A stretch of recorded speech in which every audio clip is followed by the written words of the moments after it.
I had my own goodbye year.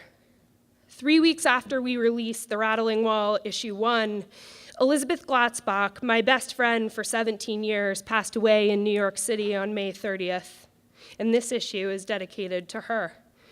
One book can save a person. Making this one saved me. Words and writing and writers are that serious, that good. Thank you all for being a part of this journey. We're ready to start the reading. The Rattling Wall, issue 2, scene 101, take 1. Mark it.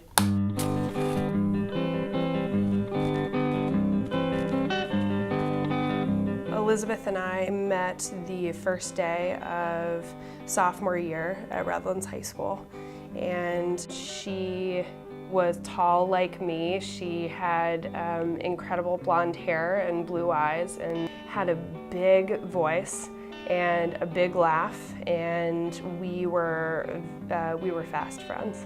Of course, I had no indication that 2 weeks after we finished The Rattling Wall 1 and sort of sent it out into the world that Elizabeth would be gone. When someone dies, there's a flood of people that come in towards you, but all of those people have to go home at a certain point. They have to go home and they have to go back to work, and they have to begin their own processes. And I needed to begin thinking about what my life was going to be like without her and my healing process, and that was right at the moment where we needed to make decisions about The Rattling Wall 2, and I needed to get down on the floor and put the issues together.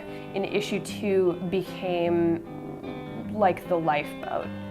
I climbed into The Rattling Wall issue 2 and was hoping that if I could strike up some type of conversation sort of with Liz at that point, that this book was going to reinvest me in my work, reinvest me in what I loved about writing, what I thought writing was capable of, what I thought that having a community does for a person who's in peril.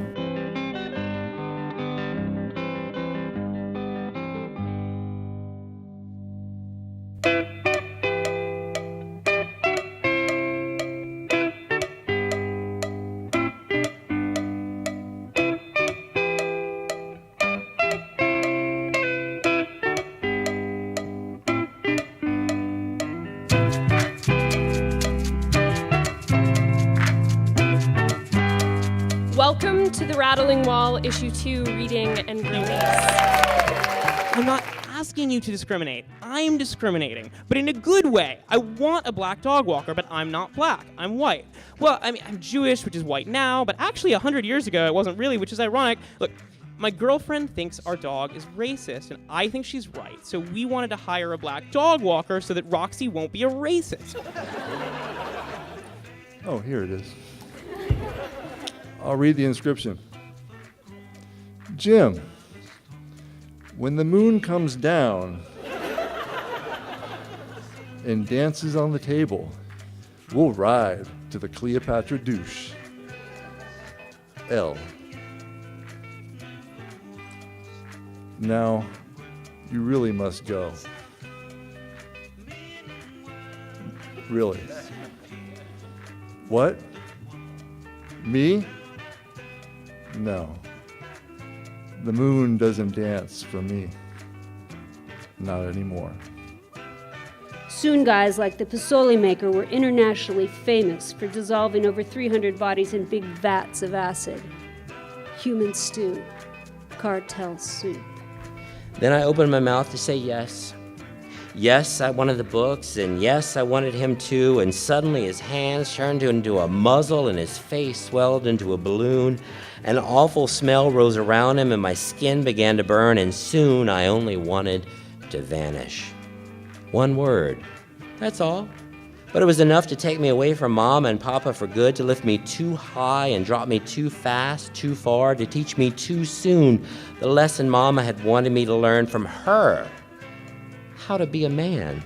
And your body is now in tears from a profound laughter. It is no longer just a joke, no longer just a beautiful dance. It is the truth from a body that can only occur in a bedroom between lovers that says, when you are happy, I am alive.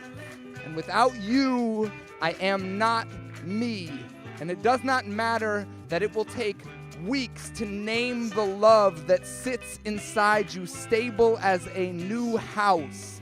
Year after year it goes like this. Figs drop like weights beneath the broad green scales.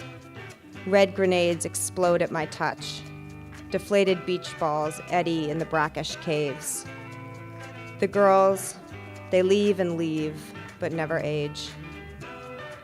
All I ever tried to do was keep something of this earth from spoiling. I realize that the Rattling Wall issue 2 won't bring us out of the boondocks, but my hope is that our readers will feel less lonely. We're all out here together, writing and worrying about similar things. Maybe